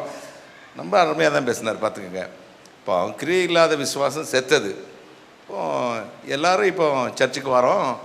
இப்போ கத்தோலிக்கர் பார்த்திங்கன்னா 4 மணிக்கு காத்தால் 4 மணிக்கு முழங்கால் போட்டு ஜெபமாலை சொல்லுவாங்க. பரமண்டல ஜெபமும் அருளிருந்த மாதிரியே அது சொல்லுவாங்க. நான் ஹிந்துவாக இருக்கும்போது மார்கழி மாதம் காத்தால் குளிச்சுட்டு பட்டையெல்லாம் போட்டு சாமி ரூமில் போய் 101 தோப்புக்காரனை போடுவோம். பாவக்கர்ம போகும்னு நம்பிக்கை. நம்ம சர்ச்சிலும் வருவோம். ஒரு பாவ மன்னிப்பு, பாவரிக்கை ஜெபம் ஒன்று இருக்குது. ஆண்டவரே, ஒளியில் நடவாமல் இருளில் நடந்து வந்தோம், கிறிஸ்துவ நாமத்தை சொல்லி தீமை விட்டு விலகவில்லை, எங்கள் வாழ்வில் சுகமே இல்லை, திங்கக்கிழமை இருந்து அப்படி தான் நடக்க போகிறோம், எங்களை மன்னியும். நம்மளெல்லாம் விடுங்க, இந்த ஆவிக்குரிய சபைக்கு போகிறவங்க பார்த்தீங்கன்னா நம்ம ஊர் பக்கம் வந்து கன்னியாகுமரி பக்கமெல்லாம் வெள்ளை தான் உடுத்துவாங்க, ஜுவல் போடக்கூடாது, தோத்திரம் தோத்திரம் தோத்திரம் தோத்திரம். எங்கே சர்ச்சுக்கு போயிட்டு இருந்தாலும், ஆமாம் சிஸ்டர் என்ன message, very deep message brother, உங்கள் சபை மாதிரி செத்த சபையா, எங்களுக்கு ஆழமான செய்தி. என்ன செய்தி? ரொம்ப ஆழம் பிரதர். என்ன செய்திமா? வெரி டீப், ரொம்ப ஆழம். ஆழம் போகக்கூடாது, ஆழத்தின் மேல் இருள் இருந்துச்சான். சரின்னு தோத்திரம் தோத்திரம்னு வராங்க. இவங்க வீடு ஒரு ஓட்டு வீடு. இந்த ஓட்டு வீட்டில் பக்கத்து வீட்டுக்காரங்களுடைய மாமர கிளை ஒன்று ஒடிந்து விழுந்து 4 ஓடு போயிடுச்சு. இப்படி பார்த்தாங்க, வெள்ளையும் வெள்ளையும் உடுத்திக்கிட்டு. ஒரு அபிஷேகம் இறங்கும் பாருங்க. இலக்கண கிராமர் மிஸ்டேக் இல்லாமல் இங்கிலீஷ் பேசுவாங்க. இவங்க 24 மணி நேரம் ட்ராக்ஸ் கொடுக்குறவங்க. நல்லா போட்டார் டாக்டர் ஜெபின் ஜோயலு. ஏய், என்ன கிரியை இல்லாத விசுவாசம் செத்ததையா, ஆத்ம பணி இருக்கட்டும், முதல்ல அன்பை வெளிப்படுத்து. உயர்ந்தவன் தாழ்ந்தவன் அந்த ஜாதி இந்த ஜாதி இருக்கா இல்லையா? இன்னும் இருக்கு. இதை மாற்றக்கூடிய ஒரு சமுதாய பணியை நீ செய்யணும் அப்படின்னு சவால் விட்டு போயிருக்கிறாரு. அதை மேற்கொள்ள யார் வர? மிஸ்டர் ராஜீவன் லால். எண்ணிலும் எழுத்திலும் எழுத்தின் வடிவிலும், கண்ணிலும் கருத்தின் கருத்தின் கருவிலும், பண்ணிலும் பாட்டிலும் பாட்டின் இசையிலும் கலந்த தமிழே, உன்னை படைத்த இயேசுவை வாழ்த்துகிறேன், வணங்குகிறேன். மதிப்பிற்கும் மரியாதைக்கும் உரிய நடுவர், சமுதாய பணியை அல்ல அதிகமாய் ஆன்மீக பணியை செய்து கொண்டிருக்கும் பிரதர் டென்சிங் டேனியல் அவர்களே, அதிகமாக ஆத்மீக பணி செய்து எங்களை ஆண்டவருக்குள் வழி நடத்தி கொண்டிருக்கும் போதகர்கள் ரெவரல் லயனல் ஹெக்டர், ரெவரல் ஆல்வின் ராஜ் மற்றும் வாஷி போதகர் அவர்களே, தன்னை விட்டு எடுபடாத நல்ல பங்கை தெரிந்து கொண்ட எங்கள் அணி மரியாள்கள் டாக்டர் ரூபி ஜான் மற்றும் சிஸ்டர் கவிதா கருணாநிதி அவர்களே, அநேக காரியங்களை குறித்து கவலைப்பட்டு கலங்குகிற எதிரணி மார்த்தாள்கள் டாக்டர் ஜெபின் பெஞ்சமின் மற்றும் சிஸ்டர் ஜெசுலா மில்டன் அவர்களே, ஆலயத்திற்கென்று ஆடி ஓடி உழைத்து ஆத்மீக பணி ஆற்றிக் கொண்டிருக்கும் எங்கள் அணியின் பிரதர் பொன்சிங் அவர்களிடையே, தங்களுடைய சமுதாய பணியால் தாரத்திடம் தடியடி வாங்கி கொண்டிருக்கும் தம்பி ராபி, சின்ன தம்பி டாக்டர் ஜெபின் ஜோயல் அவர்களே, எங்கள் அணிக்கு பேராதரவை தந்து கொண்டிருக்கும் உங்கள் அனைவருக்கும் ஆண்டவராகிய இயேசு கிறிஸ்துவின் நாமத்தில் வாழ்த்துக்களை தெரிவித்துக் கொள்கிறேன். நடுவர் அவர்களே, தலைப்பு என்னவென்றால் எதை அதிகம் செய்ய வேண்டும். அதற்கு அர்த்தம் என்ன? இரண்டையும் செய்ய வேண்டும், ஆனால் அதில் எது அதிகம் செய்ய வேண்டும். இவர்கள் 2 doctor Jennifer Benjamin, doctor Jebin Joel 2 பேரும் டாக்டர் பட்டம் பெற்றிருக்கிறார்கள். நல்லாசிரியர் விருதை வேற பிரசிடென்ட் மெடலை பெற்றிருக்கிறார் டாக்டர் ஜெபின் ஜோயல். சிஸ்டருக்கு வலதுபுறத்திற்கும் இடதுபுறக்கும் வித்தியாசம் தெரியவில்லை. பசு புலித்தோல் போர்த்தியது என்று சொல்லுகிறார்கள். நீங்க இங்க என்ன சிஸ்டர், இங்க கிளாஸ் ரூம் இல்லை, இது நீங்க டீச்சர் மாதிரி இங்க பேசிக் கொண்டிருந்தார்கள். இது கிளாஸ் ரூம் அல்ல, இது பட்டிமன்றம். பட்டிமன்றத்தில் தலைப்பு என்ன கொடுக்கப்பட்டிருக்கிறது என்பதை அறிந்து நீங்கள் பேச வேண்டும்.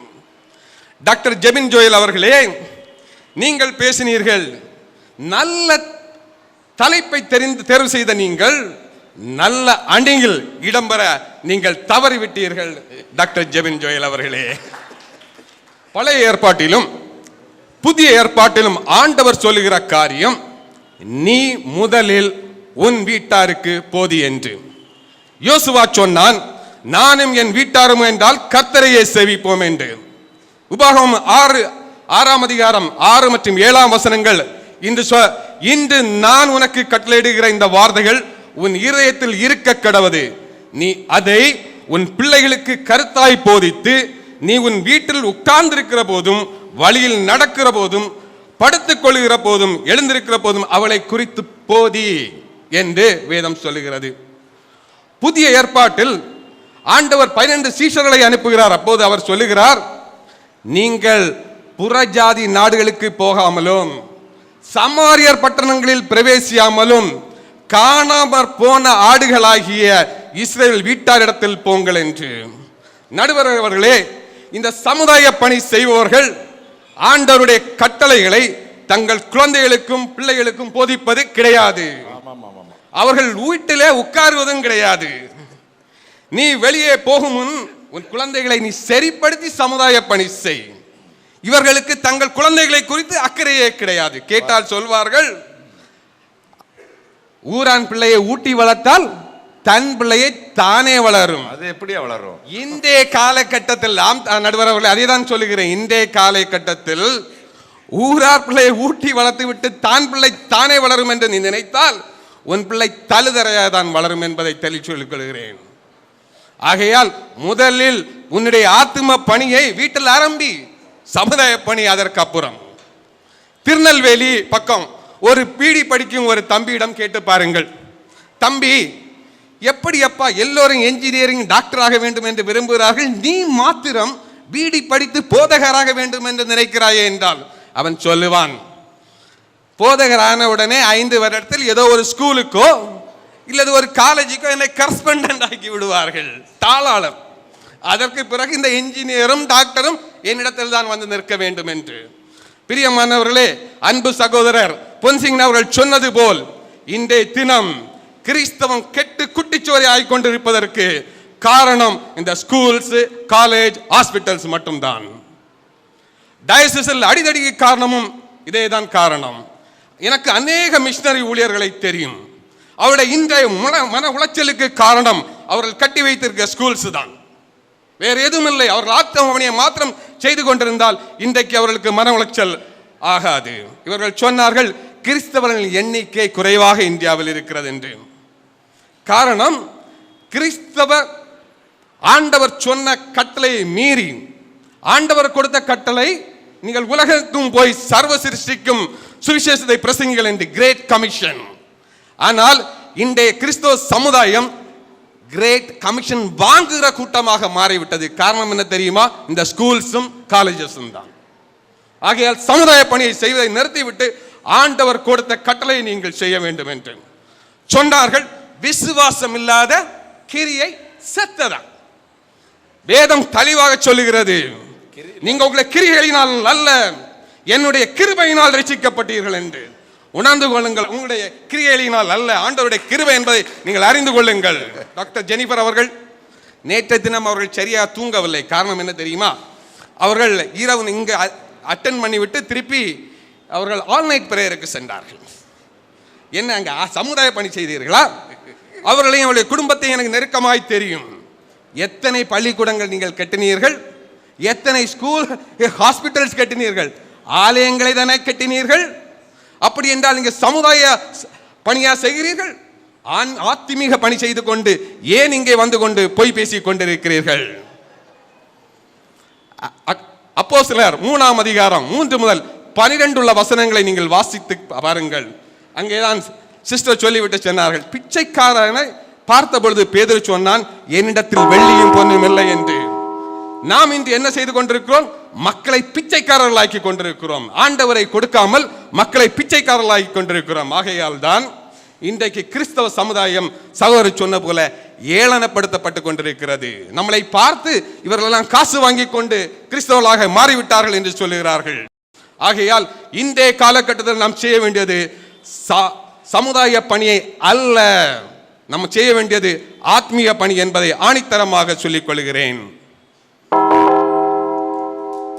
லீடருக்கு 2 நிமிடம் அதிக நேரம் கிடைக்கும், அதை அறிந்த நீங்கள் மனதில் வைத்துக் கொள்ளுமாறு கேட்டுக்கொள்கிறேன். கிறிஸ்தவர்களின் மிக முக்கிய பணி சோல் வின்னிங், சோசியல் சர்வீஸ் அல்ல. அதை நீங்கள் புரிந்து கொள்ள வேண்டும். இவர்களை பார்த்து ஆண்டவர் சொல்லுகிறார், சமுதாய பணிதான் செய்ய வேண்டும் என்று சொல்லுவார்கள். எப்படிப்பட்டவர்கள் தெரியுமா? இவர்கள் ஆண்டவருடைய வல்லமையிலும் ஆண்டவருடைய வரங்களிலும் நம்பிக்கை இல்லாதவர்கள். இவர்களை குறித்து தான் ஆண்டவர் சொல்லுகிறார், விசுவாசம் இல்லாத மாறுபாடுள்ள சந்ததியே என்று.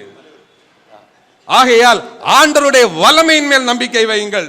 சமுதாய பணியின் மூலம் கிறிஸ்தவர்களாய் மாற்ற முடியாது. அப்படி என்றால் இன்றைக்கு 3% அல்ல, கிறிஸ்தவர்கள் 30% இருந்திருக்க வேண்டும் நாம் செய்த சமுதாய பணியின் அடிப்படையில். ஆகையால் சமுதாய பணி நமக்கு முக்கியமே அல்ல.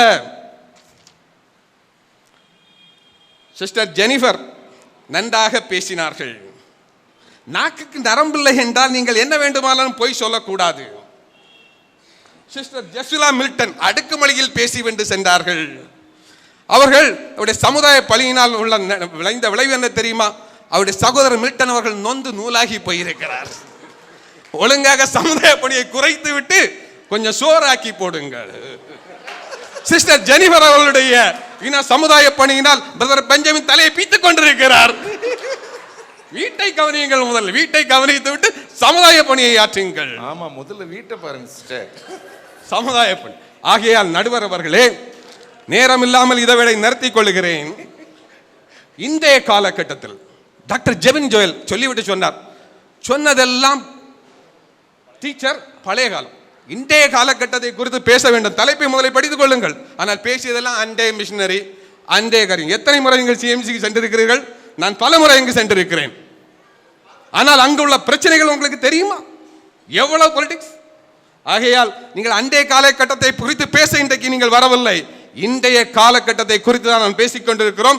இன்றைய தினம் நாம் செய்ய வேண்டியது ஆத்மீக பணியை என்று சொல்லி வாய்ப்பிற்கு நன்றி அழைத்து நல்ல தீர்ப்பினை வழங்குவீர்கள் என்று நம்பி விடைபெறுகிறோம். நன்றி, வணக்கம். மிக்க நன்றி. தலைவர் தான் வெடிகுண்டு மாதிரி போட்டு போயிருக்கிறாரு. அவர் சொன்னார், இவன் வெள்ளியும் பொண்ணும் காசும் பணமும் என்கிட்ட இல்லை, நம்மிடத்தை உள்ளது. இப்போ பேதுரு அலங்கார வாசலில் பேதுரும் யோவான் போகும்பொழுது ஒரு முடவன் உட்காந்துருக்கிறான். ஏதாவது பிச்சை கிடைக்கும், சாப்பாடு கிடைக்கும்னு எதிர்பார்த்தான். ஆனால் அவங்க சொன்னாங்க, என்னிடத்துல நீ கேட்குற வெள்ளியும் பொண்ணும் இல்லை, ஆனால் எங்களிடத்து உள்ளதை உனக்கு தரோம். நஸ்ரா இயேசு நாமத்தில் எழுந்து நடனாங்க. கேத்ரின் கோல்மேன், எத்தனை பேர் கேள்விப்பட்டிருக்கீங்க? கைவத்தி காணுங்க பார்க்கலாம். கேத்ரின் கோல்மேன் நல்ல ஊழியக்காரங்க, கேள்விப்பட்டிருக்கீங்களா? டாக்டர் பெனிகின், பாஸ்டர் பெனிகின் கேள்விப்பட்டிருக்கீங்களா? பெனிகின் ரட்சிப்புகள் நடத்தின கேத்ரின் கோல்மேன்.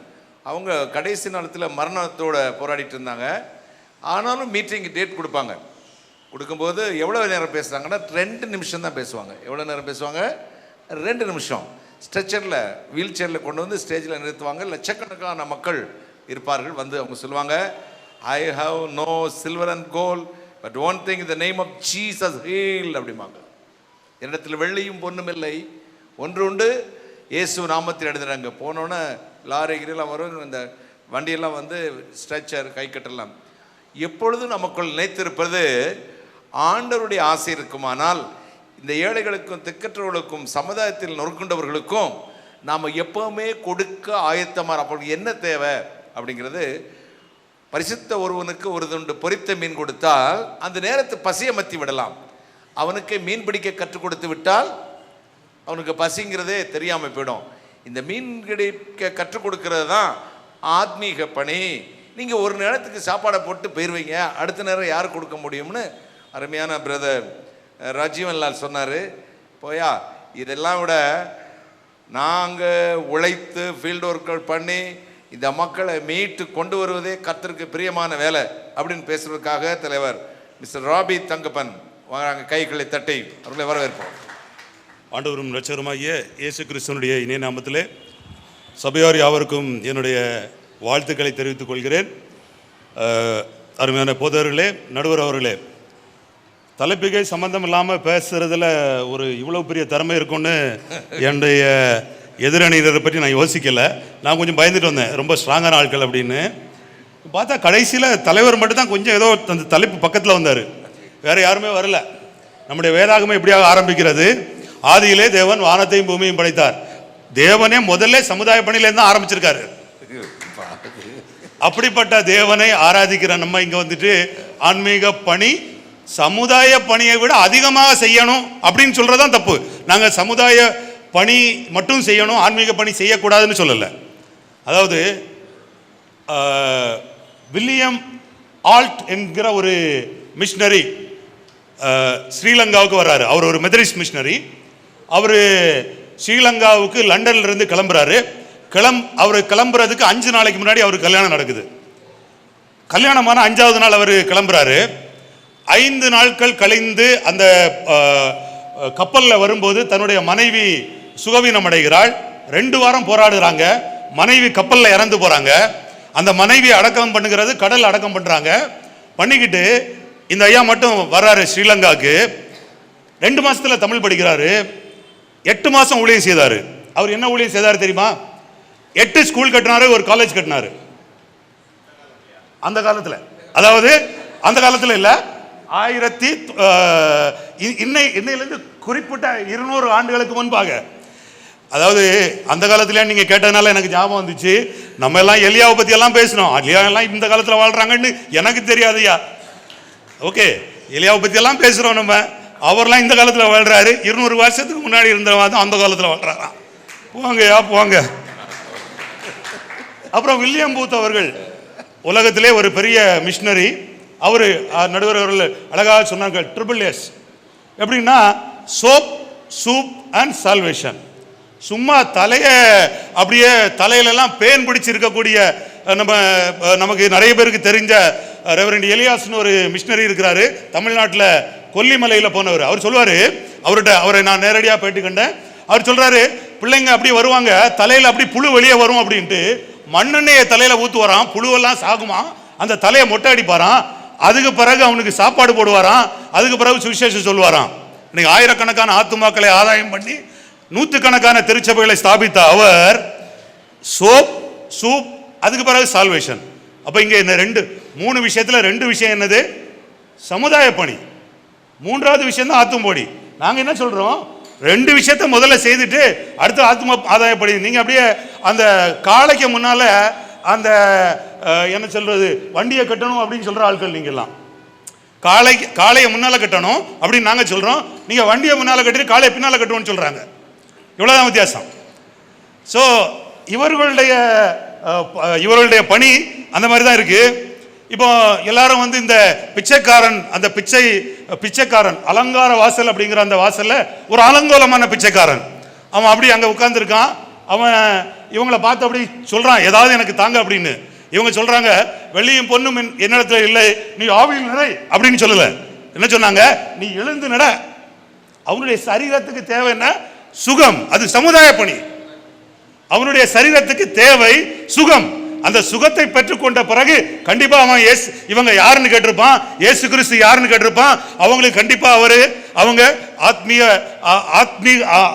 ஆத்மீக பணியை செய்து அவர்களை ஆண்டவருக்குள்ளாக நடத்தி இருப்பார்கள். இவங்க சொன்ன மாதிரி இந்த உதாரணத்தை எல்லாம் ஃபுல்லா நல்லா படிச்சுட்டு வந்து சொல்லணும், சும்மா ஏதாவது அப்படியே சொல்லக்கூடாது. அப்புறம் வந்து எங்கள் தங்கச்சி கவிதா அப்படி வந்தாங்க, வந்து நிறைய விஷயம் சொன்னாங்க. இவங்க வைவாமில் ஊழியம் செய்கிறாங்க. ஓகே, சமுதாய பணி செய்யவே இல்லை அவங்க, ஆன்மீக பணி.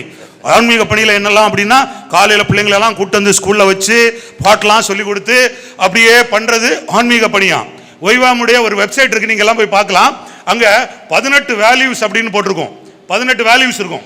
அந்த 18 வேல்யூவை நான் படிச்சு பார்த்தேன். அதில் ஒரு 12வது ஒரு வேல்யூ வந்து எனக்கு ரொம்ப கேட்சியாக இருந்துச்சு.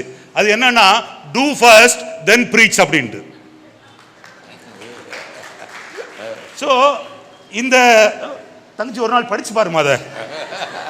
ஓகே, இந்த மத்தேயு 10ஆம் அதிகாரம் 5 முதல் 8 வசனங்களில் ஆண்டவராய் இயேசு கிறிஸ்து தன்னுடைய சீடர்களை அனுப்புறாரு. அப்ப என்ன சொல்லி அனுப்புறாரு? பரலோக ராஜ்யம் சமீபமாக இருக்கிறது என்று பிரசங்கிங்கள் அப்படின்னு சொல்லி அனுப்புனாரு. அப்புறம் கொஞ்ச நேரம் கழிச்சு அடுத்து சொல்றாரு என்னெல்லாம் செய்யணும் அப்படின்னு சொல்றாரு. ஒன்று வந்து வியாதிஸ்தர்களை சொஸ்தப்படுத்துங்கள், குஷ்டரோகிகளை சொஸ்தமாக்குங்கள், மரித்தோரை எழுப்புங்கள், பிசாசை துரத்துங்கள். அப்புறம் ஒரு முக்கியமாக சொன்னாரு, இன்னைக்குள்ள ஆட்களுக்காக இலவசமாய் பெற்றீர்கள், என்னமா இலவசமாக தான் கொடுக்கணும், காசு வாங்கக்கூடாது அப்படின்ட்டு அதுவும் சேர்த்து சொன்னாரு. ஸோ அவர் என்ன சொல்றாரு? 5 விஷயங்களை சொல்றாரு. இதுல 4 விஷயங்கள் என்னது? சரீரத்துக்கு அடுத்த விஷயங்கள். 1 ஆத்துமாவுக்கு அடுத்த விஷயம். நாங்கள் அதை தான் சொல்ல வரோம். நிறைய சமுதாய பணி செய்யுங்க, ஆத்தும பணி ஆட்டோமேட்டிக்கா நடக்கும். நான் யார் அப்படிங்கிறத அவன் கேட்பான் ஒரு நாள் சமுதாய பணி செய்யும் போது. நீ ஏன் இந்த காட்டில் வந்து செய்யற அப்படின்னு எத்தனையோ மிஷினரிகளை பார்த்து முதல் ஆள் கேட்டதுனால தான் அங்க சுவிசேஷம் சொல்லப்பட்டது. எனவே முதல்ல எங்க நம்ம ஆரம்பிக்கணும்? சமுதாய பணியில் ஆரம்பிக்கணும். கடைசியாக ஆத்மீக பணி அதனுடைய பை ப்ராடக்டா அங்க வர கண்டிப்பாக வரப்போகிறது. அந்த இந்த பணியை நம்ம ரிவைஸா செய்யும் போது தான் நிறைய இடத்துல வந்து எந்த பலனும் இல்லாமல் போனது. தமிழ்நாட்டில் நம்ம குறிப்பாக பார்த்தோம்னா ஐயா கூட சொன்னாங்க, பெந்தேகோஸ்தே இயக்கம் ஒரு காலத்தில் மிக வல்லமையாக மிக தியாகத்தோடு செய்யப்பட்ட ஊழியம் தமிழ்நாட்டில் அல்லது கேரளாவில் பெந்தேகோஸ்தே இயக்கம் என்பது அந்த வரலாறு படித்தவர்களுக்கு தெரியும். அதாவது நிறைய பேரோட வரலாறு நான் கேள்விப்பட்டிருக்கேன். 2 மிளகாய் சாப்பிட்டுட்டு தண்ணி குடிச்சிட்டு படுத்திருப்பாங்களாம் நைட்டில், சாப்பிட்றதுக்கு எதுவும் இல்லாமல். அந்த மாதிரி கஷ்டப்பட்டு அன்னைக்கு ஊழியம் செய்தாங்க. ஆனால் அவங்க பண்ண ஒரு தப்பு என்ன அப்படின்னா, முதல்ல இருந்தே டாக்டரிங் சொல்ல ஆரம்பிச்சிருவாங்க. யாராவது பக்கத்தில் வந்தால் நீ நகை கலத்து அப்படின்றாங்க, யாராவது பக்கத்தில் வந்தால் நீ வெள்ளை சேலை கட்டு அப்படின்றாங்க. இப்படி சொன்னதுனால அவர்களுடைய ஆத்ம ஆதாய பணி எஃபெக்டிவா இல்லை. எனவே ஆத்ம ஆதாய பணி செய்வதற்கு முன்பாக ஒரு மனிதனுடைய தனிப்பட்ட தேவைகளை, தனிப்பட்ட சரீர தேவைகளை நாம் கவனிக்க வேண்டியதும் கொடுக்க வேண்டியதும் மிக மிக அவசியமாக இருக்கிறது. ஆண்டவராய் இயேசு கிறிஸ்துவினுடைய மிஷன் ஸ்டேட்மெண்ட் அப்படின்னு நான் என்னுடைய பைபிளில் எழுதி வச்சிருக்கிற ஸ்டேட்மெண்ட் என்னன்னு பார்த்தீங்கன்னா, லூக்கா சுவிசேஷம் 4ஆம் அதிகாரம் 18ஆம் வசனத்தை அவர் வந்து அந்த தேவாலயத்தில் போய் பைபிளை எடுத்து வாசிக்கிறாரு. என்ன வாசிக்கிறாரு? ஆவியானவர் என்மேல் இருக்கிறார், தரித்திரருக்கு சுவிசேஷத்தை பிரசங்கிக்கும்படி என்னை அனுப்பினார், இருதயம் நொறுங்குண்டவர்களை குணமாக்கவும் எனது கவுன்சிலிங் சென்டர் ஆரம்பிக்கன்னு சொன்னாரு, சிறைப்பட்டவர்களை விடுதலையாக்கவும் சிறையில போய் சிறைச்சாலை ஊழியம் செய்யுங்கன்னு சொன்னாரு, குருடர்களுக்கு பார்வை கொடுக்கவும் நல்ல ஐ ஹாஸ்பிட்டல் வைங்கன்னு சொன்னாரு, நொறுங்குண்டவர்களை விடுதலையாக்கவும் கர்த்தருடைய அனுக்கிரக வருஷத்தை பற்றி சொல்லவும். இதெல்லாம் பண்ணிக்கிட்டு கடைசியில் என்ன சொல்லணுமா? கர்த்தருடைய அனுக்கிரக வருஷம், கர்த்தர் வருவார்ப்பா, கர்த்தர்னு ஒருத்தர் இருக்காரு, அவர் உனக்கு பரலோக ராஜ்யத்தை தர முடியும்னு சொல்லும் போது அது வந்து ரொம்ப மிக மிக எஃபெக்டிவா இருக்கும். இன்னொரு விதத்தில் நீங்க வேத வாக்கியங்கள் எதுக்காக எழுதப்பட்டிருக்கிறது அப்படின்னு சொல்லிட்டு நமக்கெல்லாம் தெரிஞ்ச வசனம் 2 தீமோத்தேயு 3:16 இப்படியாக சொல்லுகிறது. வேத வாக்கியங்கள் எல்லாம் தேவ ஆவியினால் அருளப்பட்டிருக்கிறது, தேவனுடைய மனிதன் தேறினவனாகவும் எந்த நற்கிரியைகளை செய்யவும் தகுதி உள்ளவனாகவும் இருக்க வேண்டும். பைபிள் படிக்கிறது அதுக்கு தாங்க. ஒருவேளை நீங்க பைபிள் படிச்சும் நற்கிரியை உங்களுக்குள்ள வரலன்னா நீங்க எப்படி படிக்கிறீங்கன்னு சோதித்து பார்க்க வேண்டியது அவசியம். இது உங்களுக்கு சொன்னது, அவங்களுக்கு இல்லை. ஓகே, ஆண்டவருடைய சீஷர் வந்து கடைசியா இப்படியாக எழுதுகிறார். எப்படி எழுதுகிறாரு? The religion God likes. ஒரு மதம் அல்லது ஒரு மார்க்கம் என்று இருக்குமானால் அது தேவன் எப்படிப்பட்ட மார்க்கத்தை விரும்புவாராம்? திக்கற்ற பிள்ளைகளுக்கும் விதவைகளும் படும் உபத்திரவத்திலே அவர்களை விசாரிக்கிறதும் உலகத்தால் கரைபட்டாமல் இருக்கிறதும். உலகத்தால் கரைபடாமல் இருக்கிறத மட்டும் நம்ம எடுத்துக்கிட்டோம், அந்த 2ஐயும் நம்ம விட்டுட்டோம். திக்கற்ற பிள்ளைகளை பற்றி நமக்கு கவலை இல்லை, விதவைகளை பற்றியும் நமக்கு கவலை இல்லை. இங்க என்ன சொல்லப்பட்டிருக்கிறது? தேவனுடைய வார்த்தை எப்படியாக சொல்லுகிறது? முதல்ல வந்து நம்ம என்ன செய்ய வேண்டியது? மனிதனுடைய சரீரத்துக்கும் அவனுடைய ஆத்மாவுக்கும் டாக்டர் ஜெபின் ஜோயல் மிக அழகா சொன்னாருங்க.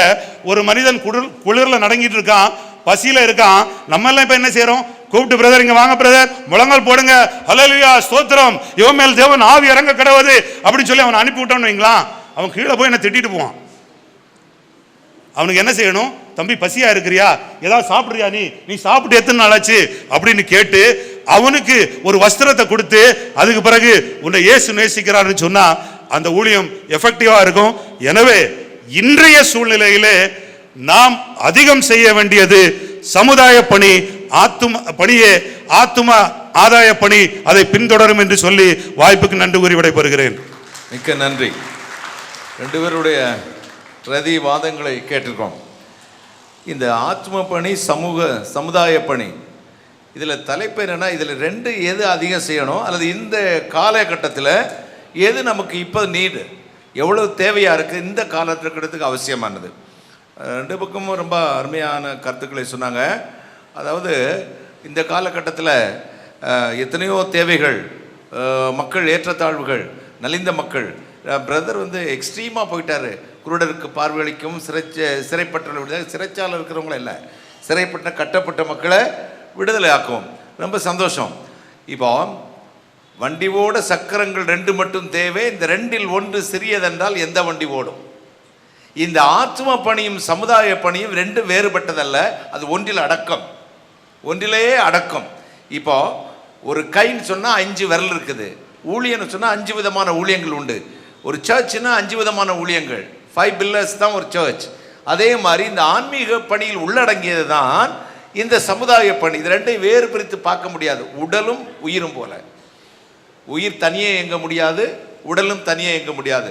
அல்லது என்றால் காலேஜுக்காக காலேஜ் வச்சுக்கிட்டு, மெடிக்கல் வச்சுக்கிட்டு, சமுதாய பணி சொல்லிட்டு அங்கே அமெரிக்காவிலேருந்து காசு வாங்கி ஏமாத்த தான் தெரியும். ஏன்னா மனிதனுடைய செயல்பாட்டை காட்டிலும், நல்லா கவனிச்சுக்கோங்க, செயல்பாட்டை காட்டிலும் அதனுடைய நோக்கம்தான் கர்த்தருடைய சமூகத்தில் அங்கீகரிக்கப்பட வேண்டும். Intention, motivation. நம்முடைய எதுக்காக சமுதாய பணி செய்கிறோங்கிறத யாருக்கு தெரியும்? கர்த்தருக்கு தெரியும். எதுக்காக பிரசங்கம் பண்ணுறோம், ஆத்துமாதாய பணி யாருக்கு தெரியும்? God knows everything and all. நாம் எக்ஸாம்பிள் எல்லாம் எடுத்ததும் இந்த ஆன்மீக பணி, சமுதாய பணி அப்படிங்கிற தலைப்பு எடுத்தது நமக்கு பொருந்தாது. ஏன்னா அது உலக மனுஷனுக்கு. நமக்கு வாழ வைக்கிறதே, இந்த உலகத்தில் உயிர் போன்றிருப்பது ஆன்மீக பணி. அதற்குள்ளே அடங்கியது தான் சமுதாய பணி. ஆன்மீகம் இல்லாட்டி ஒரிஜினல் சமுதாய பணி செய்ய முடியாது. ஆன்மீகம் இல்லாட்டி அது வியாபாரமாக போய்விடும், அல்லது தன்னுடைய பெயரும் பிரஸ்தாபம் ஸ்தாபனத்துக்காக போய்விடும். எனவே தான் இப்போ அன்பில்லாமல் கிரியில்லாத விசுவாசம் செத்தது. அன்பில்லாதவன் தேவனை அறியான், அன்பில்லாதவன் தேவனை அறியான், தேவன் அன்பாகவே இருக்கிறார். அவை சொன்னாள், கொடிது கொடிது அன்பில்லார் பெண்கள், அதனினும் கொடிது அவர் தம் கையால் வாங்கி உண்பது தானே. அன்பில்லா பெண்கள் கொடியவர்கள், அதனினும் கொடியது அவர்கள் கையில் வாங்கி சாப்பிட்றதே கேடு. இந்த ஆத்ம பாரம் இல்லாத மனுஷன் சமுதாய பணி செஞ்சு யாருக்கு என்ன லாபம்? கொஞ்சம் அசிங்கமாக இருக்கும், மன்னிச்சிருங்க. நாய் வாயில தேன் விடிஞ்சா நான் கேட்கிறவா முடியும்? இந்த ஆன்மீக பணி என்பது அது கடமை அல்ல, அது வேலையும் அல்ல, அது ஆண்டவரால் அறப்படுற ஈவு, அது அபிஷேகம், அது வல்லமை. மற்றவர்களுக்கு நமக்கு ஒரு வித்தியாசம். உலக மனுஷன் பின்பற்ற வழக்கம் அல்ல. இந்துயிசம், ஜூடாயிசம், இஸ்லாமிசம், சிக்கிசம் இருக்கிறது.